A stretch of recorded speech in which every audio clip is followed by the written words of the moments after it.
Heureuse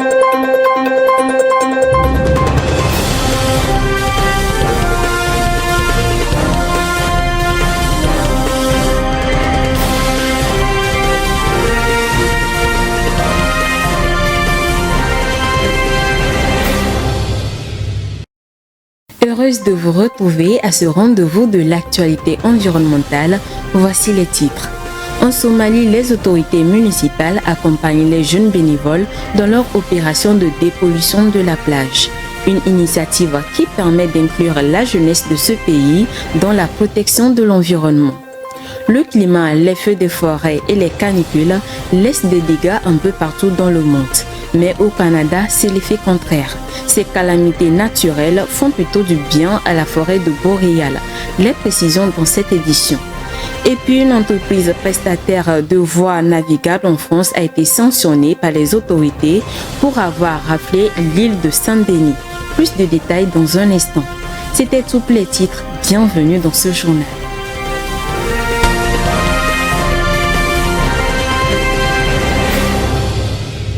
En Somalie, des jeunes bénévoles tentent de redonner un nouveau visage à leur plage.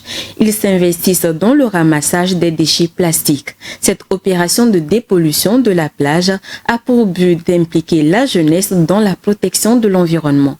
Plus de précisions dans le commentaire qui suit. Sur les plages du Rubo et de Ludo en Somalie, des tas de débris recouvrent le sable. Des jeunes Somaliens tentent de redonner un nouveau visage à leur plage. Ils nettoient et ramassent les déchets plastiques qui sont source de pollution. C'est la 87e semaine depuis que nous nettoyons les plages. Il s'agit d'une activité bénévole à laquelle participent des jeunes diplômés et d'autres Somaliens ordinaires. L'une des raisons pour lesquelles ces jeunes font un si bon travail est qu'ils comprennent que ce pays n'appartient à personne d'autre qu'à eux-mêmes. Selon les organisateurs de cette activité de dépollution, 2 millions de kilogrammes de déchets ont été collectés. Plastiques et véhicules hors d'usage sont abandonnés sur les plages. Face à l'ampleur de la situation, l'aide des pouvoirs publics est sollicitée. De nettoyage sur nos plages et espérons l'étendre à d'autres plages du pays. J'espère que cette campagne atteindra tous les endroits du pays afin de vivre dans un endroit sans déchets. L'objectif principal des initiateurs est d'impliquer davantage les jeunes dans les activités de protection de l'environnement. Pour les pêcheurs de Mogadiscio, la survie de cette région côtière en dépend. Je suis très fier de ces jeunes qui se sont portés volontaires pour nettoyer la plage. En tant que pêcheurs, nous demandons également au gouvernement de soutenir ces efforts, car il est important de maintenir les créatures vivantes de la mer en bonne santé, ainsi que de promouvoir le tourisme. Les balayeurs bénévoles des côtes de Mogadiscio sont soutenus par les autorités municipales. Mais l'appui gouvernemental permettrait à la ville de retrouver son illustre d'avant. Les années 1970 et 1980 ont été une période faste pour Mogadiscio, qui était l'une des villes les plus propres d'Afrique, l'une des plus belles aussi. Aujourd'hui, c'est totalement différent. Les populations de cette ville se demandent donc comment retrouver la gloire et les jours dorés de Mogadiscio. L'appel est lancé à toutes les populations, en particulier à la jeunesse, de plus s'investir dans la protection de l'environnement afin de contribuer à la restauration de l'écosystème. La Chine est balayée par des tempêtes violentes dans la capitale Pékin. L'Empire du Milieu déplore malheureusement des victimes et d'importants dégâts matériels suite aux pluies torrentielles qu'elle subit depuis près d'une semaine. Les phénomènes météorologiques extrêmes se succèdent dans ce pays pollueur qui subit les effets du changement climatique dont il est grandement responsable. Viva Samana pour les détails.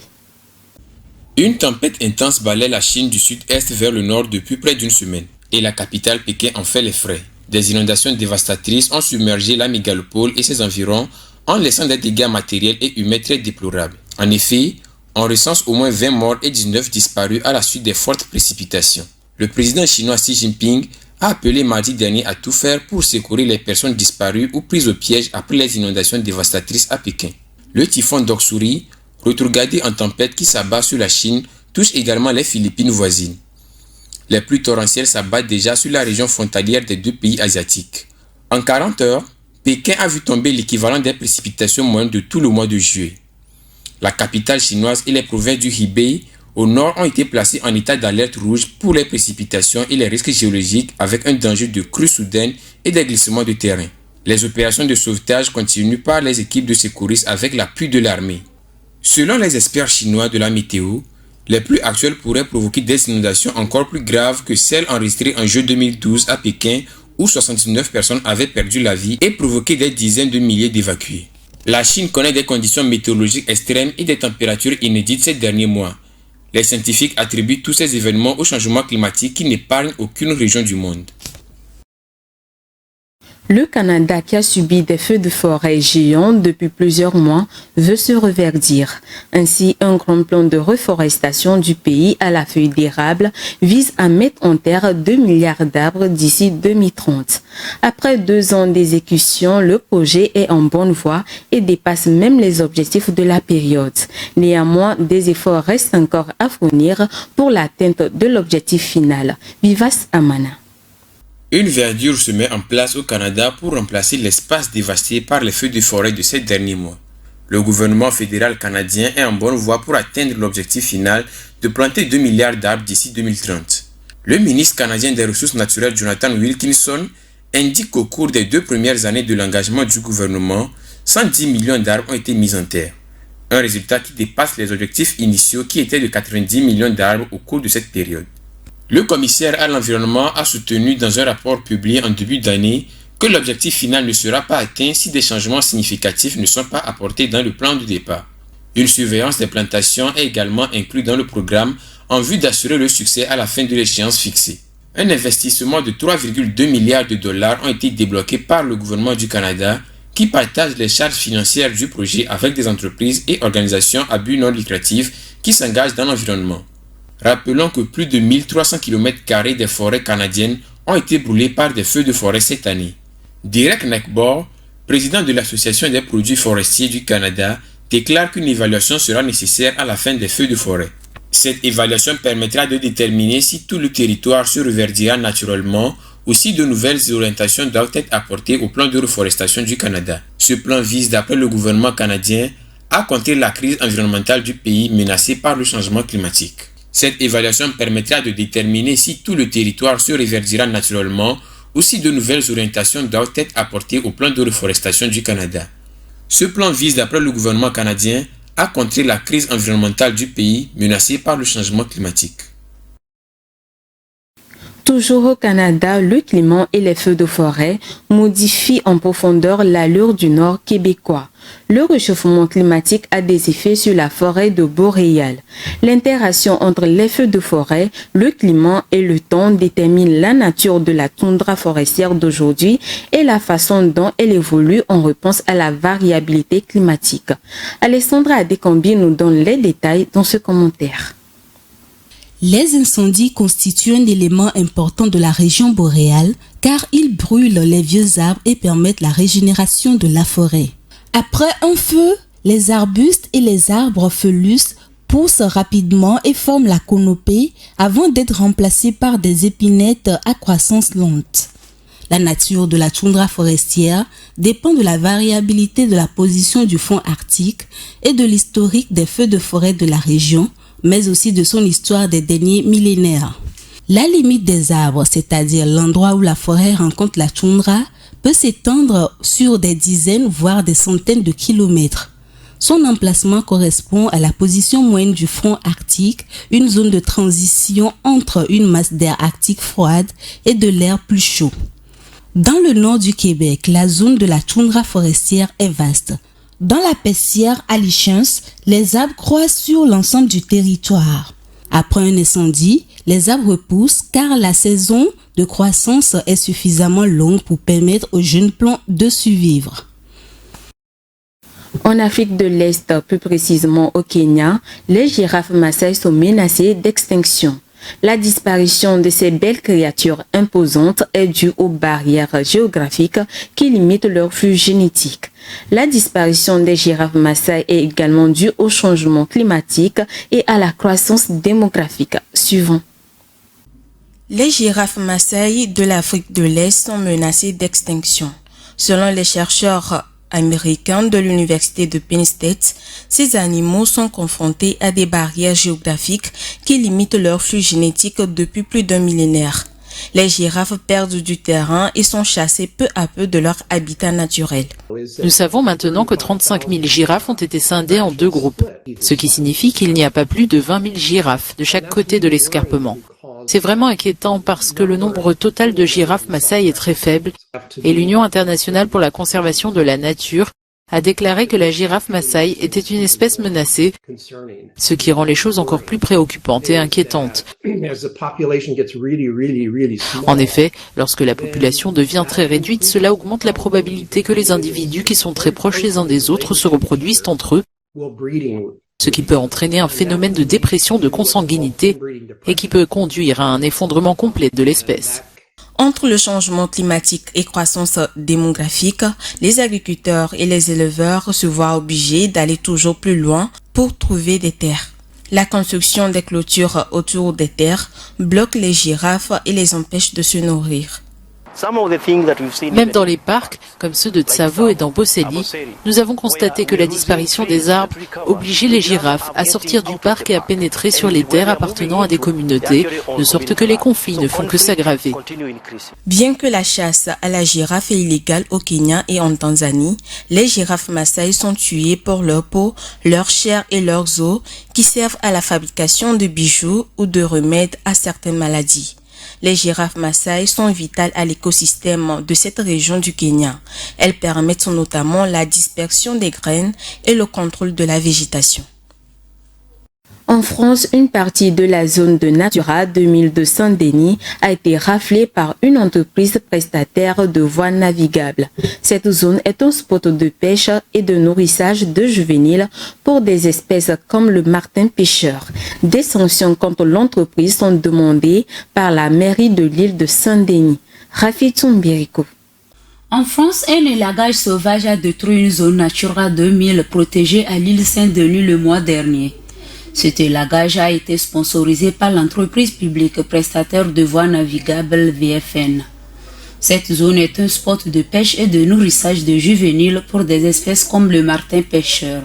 Le maire de l'île Saint-Denis, Mohamed Niabali, a demandé des sanctions contre l'entreprise afin qu'une étude soit réalisée pour nettoyer la Seine sans toucher aux zones protégées. À cet effet, l'entreprise publique Voies navigables de France, accusée par des berges de Seine, confirme avoir demandé un élagage mais pas dans cette zone.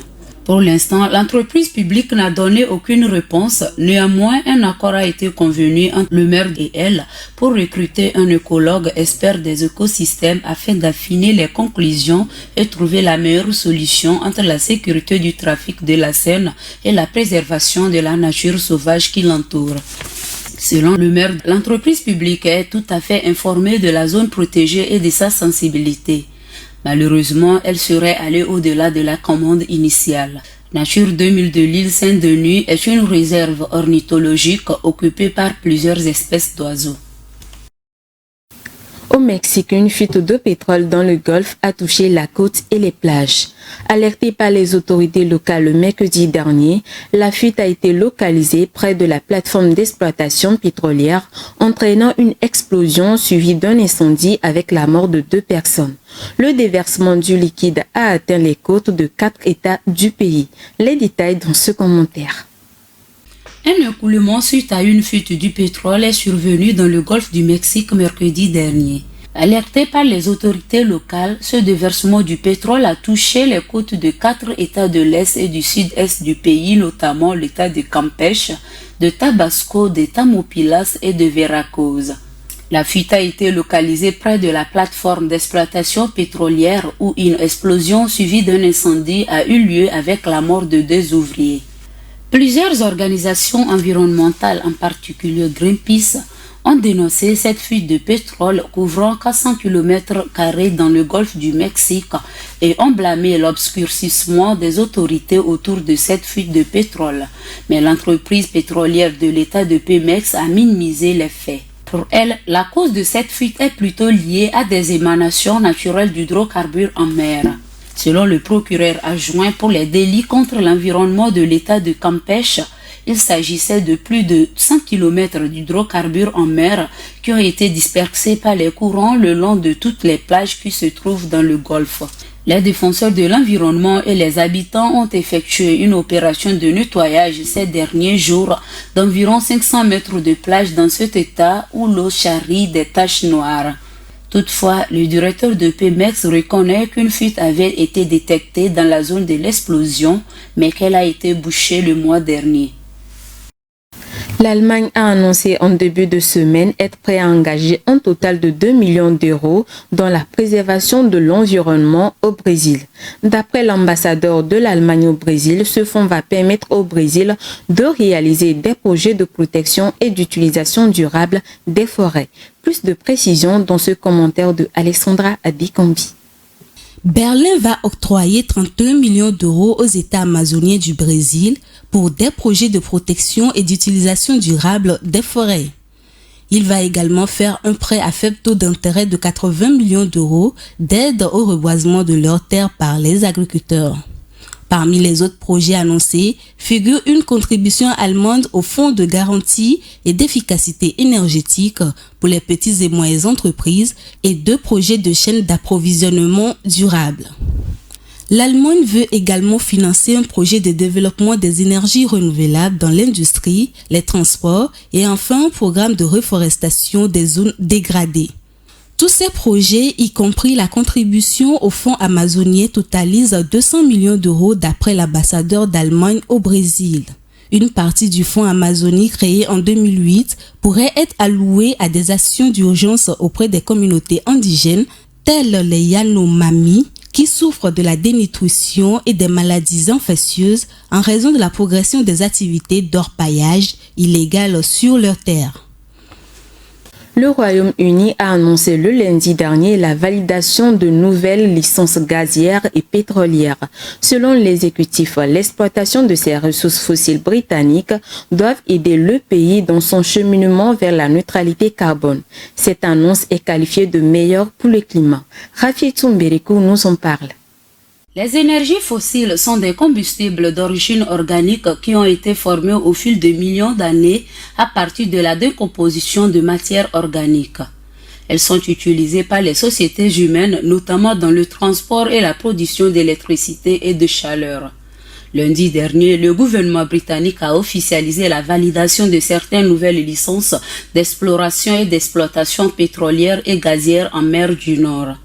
Selon le Premier ministre britannique Rishi Sunak, c'est une nouvelle stratégie qui consiste à reconquérir la souveraineté énergétique du pays. Cette déclaration du Premier ministre fait l'objet de critiques par les ONG écologistes, pourtant elle vise à rassurer les particuliers et les entreprises qui souffrent de la hausse des prix de l'énergie. De plus, Rishi Sunak a également annoncé 2 premiers sites pour la capture et le stockage de CO2 en mer du Nord. Le Royaume-Uni est longtemps frappé par la crise énergétique liée à la situation en Ukraine. Le gouvernement entend favoriser au total la création de 50 000 emplois tout en sécurisant la production d'énergie nationale. D'après le Premier ministre, même après 50 ans, les énergies fossiles devraient encore couvrir 25% des besoins en énergie du pays. Il a rassuré que le recours à ces ressources fossiles britanniques aiderait le pays dans son cheminement de la neutralité carbone promise pour 2050. Ainsi s'achève ce journal. Merci de l'avoir suivi. Restez sur Green TV International pour la suite de nos programmes. Prenez soin de vous et surtout de l'environnement.